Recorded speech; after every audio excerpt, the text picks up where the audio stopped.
तो 5 तारीख को मुलायम सिंह की ओर से बुलाया गया अधिवेशन स्थगित कर दिया गया है। यह अधिवेशन लखनऊ में बुलाया गया था, लेकिन अब इसे स्थगित कर दिया गया है। शिवपाल यादव ने ट्वीट करके इसकी जानकारी दी है। वहीं समय अखिलेश के घर पर पार्टी के विधायकों की एक बैठक चल रही है।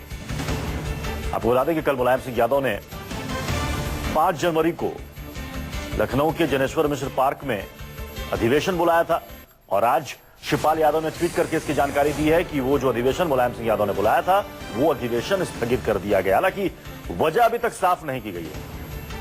हमारे साथ वीरेश पांडे हमारे संवाददाता इस वक्त लखनऊ से जुड़ रहे हैं। वीरेश, हालांकि कारण तो नहीं बताया गया, लेकिन क्या समझा जाए कि चूंकि संख्या बल नहीं जुटता इसलिए अधिवेशन को फिलहाल स्थगित करना बेहतर समझा मुलायम सिंह ने? वीरेश, मेरी आवाज आ रही है आप तक? तो खबर यह है कि मुलायम सिंह ने जो 5 तारीख को अधिवेशन बुलाया था उस अधिवेशन को फिलहाल स्थगित कर दिया गया है। इसकी जानकारी शिवपाल यादव ने आज ट्वीट करके दी है और कार्यकर्ताओं से कहा है कि उस अधिवेशन को फिलहाल स्थगित किया जाता है। वीरेश, ये जो अधिवेशन 5 तारीख का था उसे स्थगित किया गया है, क्या माना जाए? संख्या बल नहीं जुटता इसलिए उसे स्थगित करना बेहतर समझा गया। और मुलायम सिंह ने क्या कहा इस वक्त?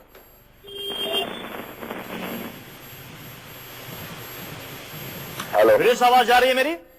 आ रही है, आवाज आ रही है आपकी? जी वीरेश, ये बताया मुलायम सिंह यादव ने अभी क्या कुछ कहा है?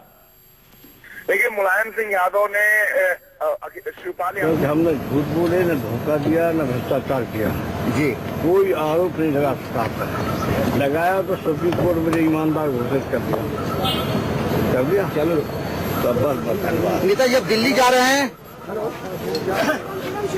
दिल्ली जा रहे हैं अच्छा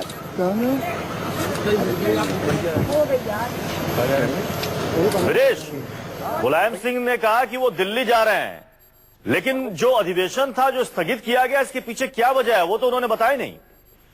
जी, अब वजह है कि जो इन्होंने रात कल से लेकर आज तक तैयारियों की कोशिश की, जिलाध्यक्षों से बात की, नेताओं से बात की, जो बहुत कम संख्या में आने को तैयार हो रहे थे। मैं आपको बताऊं कि रामगोपाल यादव ने एक बयान जारी करते हुए कहा कि आप देख लीजिएगा ये सम्मेलन फेल हो जाएगा, 5%, 10% से ज्यादा लोग आने वाले नहीं है और वो ये लोग होंगे जिन्हें हम पसंद ही नहीं करते। हम ना चाहते हैं कि वो पार्टी में रहे, वो पार्टी के बोझ है। ऐसी स्थिति में जब शिवपाल यादव मुलायम सिंह यादव को लगा कि ये 5 तारीख का सम्मेलन फेल हो जाएगा तो एलडीए परमिशन नहीं दे रहा है, इसका बहाना बनाते हुए स्थगित कर दिया गया। और अगर सम्मेलन करना ही था तो मुलायम सिंह यादव कहीं भी कर सकते थे, 5 कालीदास में कर सकते थे जहां मुख्यमंत्री रहते हैं। जैसा कि मुख्यमंत्री ने कहा कि अब मैं उनका और ज्यादा सम्मान करूंगा, मुलायम सिंह यादव के लिए जगह कौन नहीं देगा। लेकिन कहा जा रहा है कि एलडीए ने परमिशन नहीं दिया, इसलिए इसके पीछे, लेकिन पर्दे के पीछे हकीकत यह है कि इस शक्ति परीक्षण में मुलायम सिंह शिवपाल यादव खेमा पिछड़ गया है और कहीं बेइज्जती न हो जाए इसलिए इस सम्मेलन को स्थगित कर दिया गया है। वीरेश, आप हमारे साथ बने रहे। हमारे साथ इस वक्त प्रशांत गुप्ता भी इस वक्त हमारे साथ दिल्ली से जुड़ रहे हैं।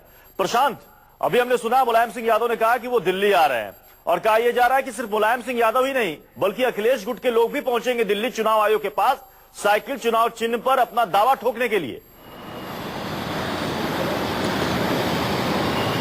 जी बिल्कुल, देखिए कि कल जिस तरह से रामगोपाल यादव ने आपातकालीन अधिवेशन बुलाया और उसके बाद राष्ट्रीय अध्यक्ष चुना गया अखिलेश को और उसकी जानकारी देने के लिए चुनाव आयोग आएंगे, क्योंकि अब पूरी लड़ाई जो है वो परिवार से हटकर अब कानूनी दांवपेच की लड़ाई हो जाएगी कि साइकिल आखिर किसकी है और जो समाजवादी पार्टी का झंडा है, जो बैनर है, वो किसका है। क्योंकि आप सभी को पता, हम सभी को पता है कि बहुत जल्द ही चुनाव आयोग अधिसूचना जारी कर सकता है और ऐसे में सवाल ये कि आखिर साइकिल किसकी होगी और साइकिल चुनाव चिन्ह किसका होगा। तो अब लड़ाई जो है वो कानूनी दांवपेच की होगी। परिवार की लड़ाई निकलकर अब बाहर हो चुकी है, जितने भी रिश्ते थे वो टूट चुके हैं। अब उन रिश्तों के ऊपर साइकिल की लड़ाई होगी। साइकिल किसकी है, वो चुनाव चिन्ह किसका है, वो झंडा किसका है, वो पार्टी का दफ्तर किसका है और वो पार्टी किसकी है, पिता की या बेटे की। तो इस लड़ाई को लेकर दिल्ली आना होगा, क्योंकि यहाँ पर सभी लोग अपने चुनाव आयोग के दरबार में अपनी अपनी बात रखेंगे, जिसके बाद चुनाव आयोग को तय करना होगा कि साइकिल जो चुनाव चिन्ह है वो किसके पास जाएगा या फिर चुनाव आयोग में नियमों के तहत इतनी जल्दी इसका समाधान निकल सकता है क्या? देखिए, अगर जानकारों की माने तो चुनाव आयोग के सामने अपना अपना पक्ष रखा जाएगा और चुनाव आयोग के पास ये पूरा अधिकार होगा और वो पार्टी के संविधान, क्योंकि जब भी कोई भी पार्टी बनती है तो चुनाव आयोग में वो अपना संविधान को जमा करवाती है और चुनाव आयोग में जो लोग बैठे हुए एक्सपर्ट्स हैं उनकी ओपिनियन ली जाएगी। उस ओपिनियन के बाद ही चुनाव आयोग अपना डिसीजन देगा कि किसके पास ये पार्टी है, किसके पास ये चुनाव चिन्ह जाएगा। और चुनाव आयोग के पास ये भी अधिकार होगा, क्योंकि अगर इलेक्शन बहुत जल्दी डिक्लेयर हो जाते हैं, अधिसूचना जारी हो जाती है, तो चुनाव आयोग ये चुनाव चिन्ह ही जब्त रख ले, फ्रीज कर ले अपने पास और उसके बाद में डिसाइड होता है तो बाद में दे। तो ये तमाम चीजें, तमाम पहलू हैं और इस पे चुनाव आयोग के जो एक्सपर्ट्स की टीम है वो समाजवादी पार्टी के संविधान को पहले पूरी तरीके से समझेगी और उस संविधान के आधार पर आगे का निर्णय लिया जाएगा। चलिए, बहुत बहुत शुक्रिया प्रशांत इस जानकारी के लिए। एक छोटे से ब्रेक के लिए यहां पर रुक रहे हैं। आप बने रहे न्यूज़ 24।